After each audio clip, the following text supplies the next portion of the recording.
Olá, meu querido da Upareias, meu querido adolescente, minha querida adolescente, que saudade de vocês, não é verdade? Temos passado um período de isolamento, quarentena, né? Temos que ficar em casa por restrição médica, as autoridades estão nos aconselhando, nos orientando e como medida de segurança nós temos que cumprir isso. Mas nada nos impede de compartilharmos a palavra do Senhor, não é verdade? Você na sua casa chama seu pai, chama sua mãe, seus irmãos, façam um culto doméstico, leiam a palavra de Deus, orem e cantem louvores ao seu nome, tá certo? Isso tudo vai passar e o nome do Senhor será glorificado. E em breve, sim, eu tenho a certeza que em breve estaremos juntos de novo, lá na nossa sala, lá em cima, que eu chamo que é um pedacinho do céu, a sala da nossa UPA linda. Estaremos de volta com nossas reuniões e adorando ao nosso Deus. Mas estou passando aqui para deixar uma palavra para vocês.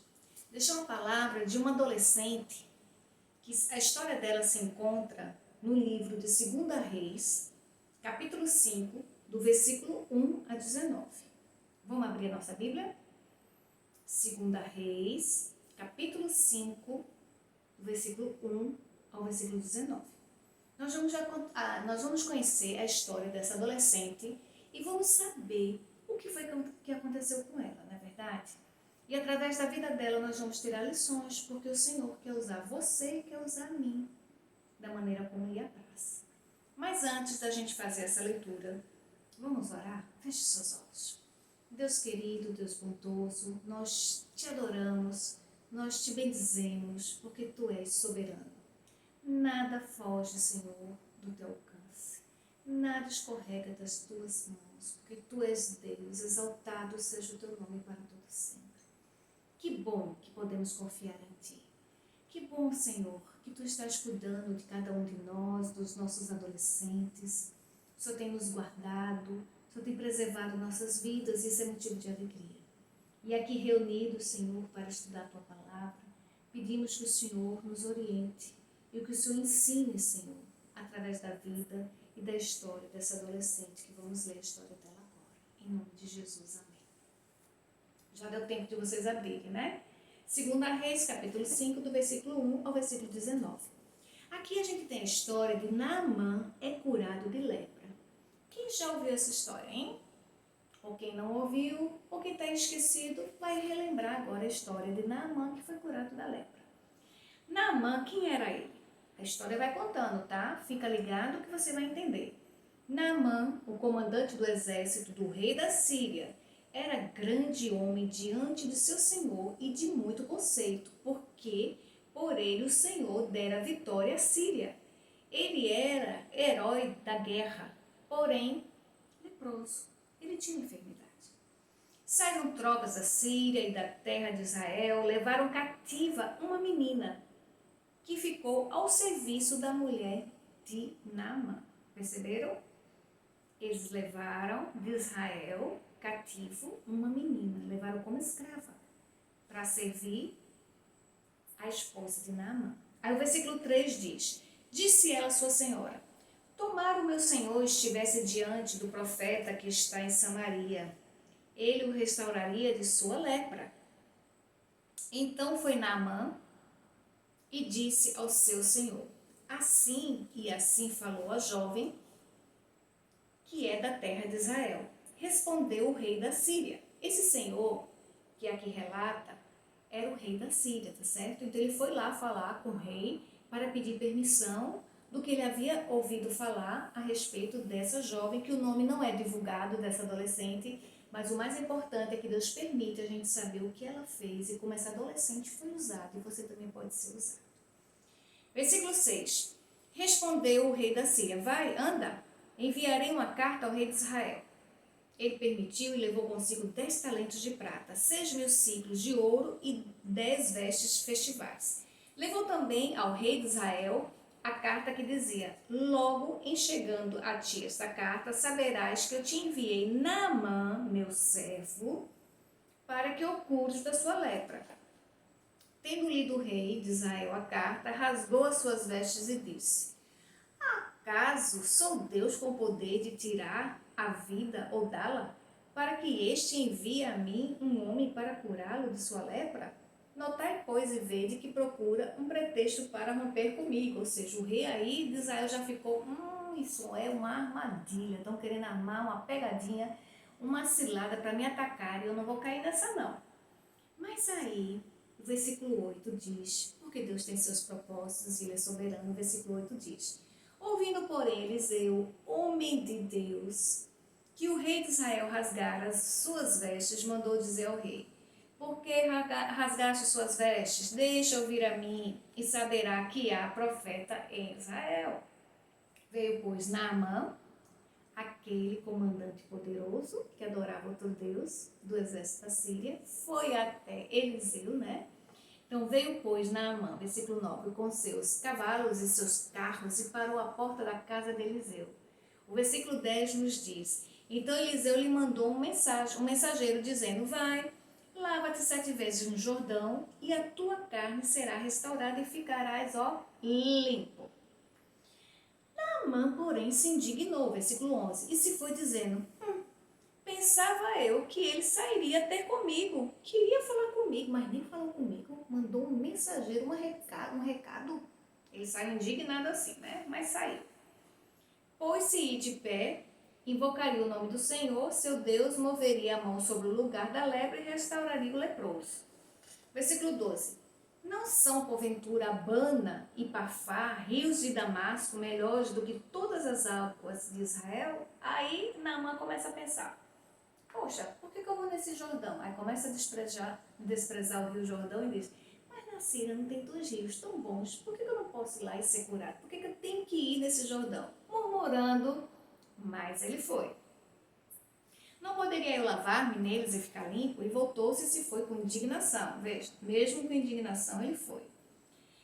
Versículo 13. Então se chegaram a ele, os seus oficiais lhe disseram, meu pai, se te houvesse dito o profeta alguma coisa difícil, acaso tu não farias se fosse uma coisa muito pior? É tão fácil, pai, vai até o Jordão, te banha 7 vezes e pronto, tu vai ficar curado, tu precisas tanto disso, né? Então disseram isso para ele. Então, o versículo 14 diz, então desceu e mergulhou no Jordão 7 vezes, consoante a palavra do homem de Deus, e a sua carne se tornou como a carne de uma criança, e ele ficou curado. 15. Voltou ao homem de Deus, e ele toda a sua comitiva. Veio, pois, diante dele e disse, eis que agora reconheço que em toda a terra há Deus, se não em Israel. Agora, pois, te peço, aceites um presente do teu servo? Olha como Naamã já voltou diferente. Voltou agradecido. Não houve só em Naamã uma cura física, não é verdade? Porque ele poderia dizer, agora que eu fui curado, eu vou me embora, tchau. Mas não. Houve a restauração espiritual da vida dele. Houve uma conversão. Ele reconheceu que existia Deus em Israel e que nem outra nação tinha esse Deus. E ele chega humildemente e diz, aceita o presente do teu servo. Aquele que chegou imponente, agora chega para Eliseu e diz, aceita o presente do teu servo? Porém Eliseu disse, tão certo como vive o Senhor, em cuja presença estou, não aceitarei. Instou com ele para que aceitasse, mas ele recusou. Disse Naamã, se não queres, peço-te que ao teu servo seja dado lavar uma carga da terra de 2 mulos, porque nunca mais oferecerá este teu servo holocausto nem sacrifício a outros deuses, senão ao Senhor. Então ele está dizendo, nunca mais eu vou erguer um altar àqueles deuses pagãos. Eu vou agora sim adorar esse teu Deus. Aí o versículo 18 diz, nisto perdoe o Senhor a teu servo, quando o meu Senhor entra na casa de Rimom para lhe adorar, e ele encosta na minha mão. Eu também me tenha de ir curvar na casa de Rimom, quando assim me prostrar na casa de Rimom. Nisto perdoe o Senhor a teu servo. Eliseu disse, vai em paz. Ou seja, houve não só a cura física na vida dele, mas houve o melhor de tudo, meus queridos, houve a salvação. Ao ponto dele falar, quando eu estiver junto com o rei, o que o rei fizer, eu não vou estar compactuando com aquilo. Então, Deus me perdoe, mas eu terei que estar ali, mas eu não creio mais naquilo. Mas eu li essa história para que você entendesse o que realmente aconteceu. Então, a gente vê aqui que Naamã, quem era ele? Um comandante do exército do rei da Síria. Ele era grande homem diante do seu senhor. Então, diante do rei Naamã, ele era poderoso, ele vencia guerras, batalhas, mas aí ele tinha um problema, que era a lepra. Mas em uma das guerras, o que foi que aconteceu? Eles saquearam o povo do Senhor e levaram cativa uma adolescente, qual o nome não é mencionado. Imagine você, adolescente, você ser tirado do seu seio familiar, você ser tirado da sua casa. Foi o que aconteceu com essa adolescente. Então ela saiu, deixou seu pai, sua mãe, deixou tudo para trás. A vida dela ficou para trás. E ela é levada para um ambiente que não tem nada a ver com ela. Ela é levada e é levada como escrava para trabalhar para a esposa de Naamã. Mas veja que essa jovem, essa adolescente, ela floresceu onde estava plantada. E é que nesse momento eu quero compartilhar isso com você. Floresça, meu adolescente querido, minha adolescente querida, onde você está plantado. Na sua casa, na sua vizinhança, na escola, na sua faculdade, seja onde for. Essa jovem, essa adolescente, ela teria todos os motivos para ficar traumatizada, para ficar emburrada, mas não. Ela foi como escrava, mas ela aproveitou a oportunidade de estar ali e não abandonou o seu Deus, o Deus de Israel Todo-Poderoso. Ela estava num contexto de idolatria. Primeiro, ela tinha que conviver com um leproso. Nem todo mundo não, ninguém. Quem quer conviver com um leproso? Quem quer pegar lepra? Né? E naquela época não tinha cura, era uma questão toda mais difícil ainda. Ela lavava as roupas dele, ela cozinhava para ele, mas ela teve compaixão dele. Agora, como é que uma adolescente seria ouvida por um comandante tão poderoso? Quem é que dá ouvido para adolescente? Vocês não estão acostumados a ouvir alguém dizer assim: ô Pedrinho, fica quieto, e não é disso não. Ô Fabinho, não Fábio, hoje não diz isso não tem nada a ver. Às vezes as pessoas não fazem isso. Manu, fica quieta, ó, o que tu tá falando não tem nada a ver, você não entende disso. Às vezes o adolescente quer falar, né? Mas o adulto diz, não, peraí. Mas essa adolescente, cujo nome não é mencionado, ela soube aproveitar a oportunidade para dizer para esse rei que sabia quem poderia curá-lo. Ela estava num ambiente onde todos adoravam o deus Rimon. Sabe o que era o deus Rimon? Era o deus da colheita.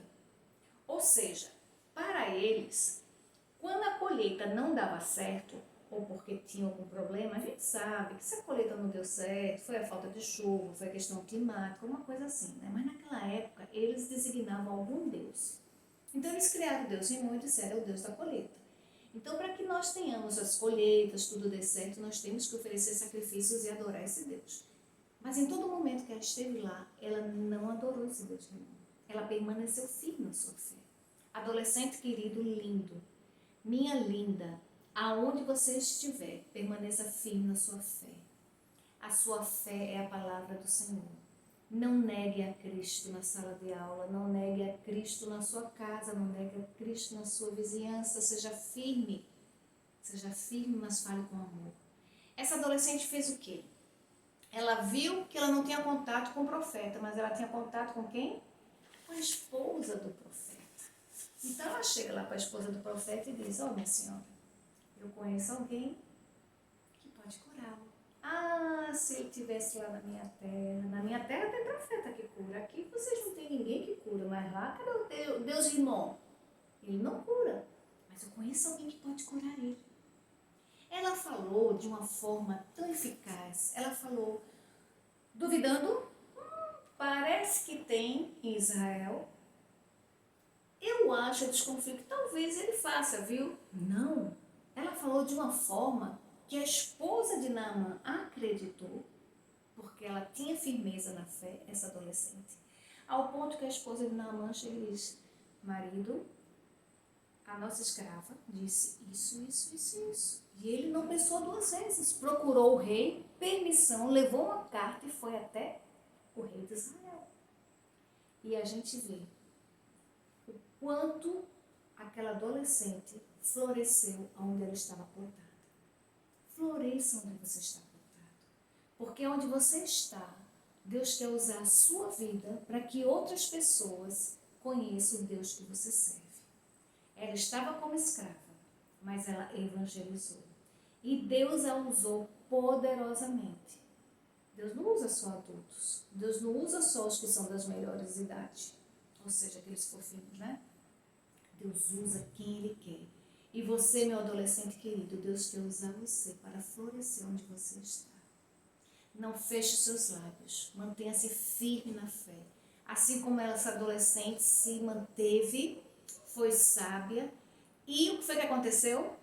Houve salvação na vida de Naamã. Não houve só a cura física, mas ele foi curado internamente, porque o Senhor habitou na sua vida ao ponto dele reconhecer que o Deus verdadeiro estava ali, em Samaria. Era o Deus de Israel. E ele já disse, me perdoe, porque quando eu voltar, terão os outros deuses, mas eu não vou compactuar de nada aquilo. E o profeta disse, vá em paz. Vá em paz. Veja que maravilha. Deixe Deus lhe usar.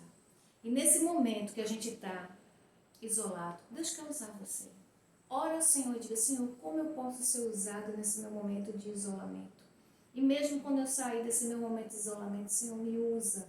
Assim como essa adolescente na história do profeta Eliseu, do comandante Naamã, foi usada, não tem o nome dela, porque o que interessa é o que Deus fez através da vida dela. Que o Senhor te abençoe e te guarde, meu adolescente, meu querido, minha querida. Que o Senhor sobre ti levante o rosto, te dê paz, que você seja firme nas suas palavras, tá certo? No próximo encontro vamos conversar um pouco mais. Um beijo no seu coração.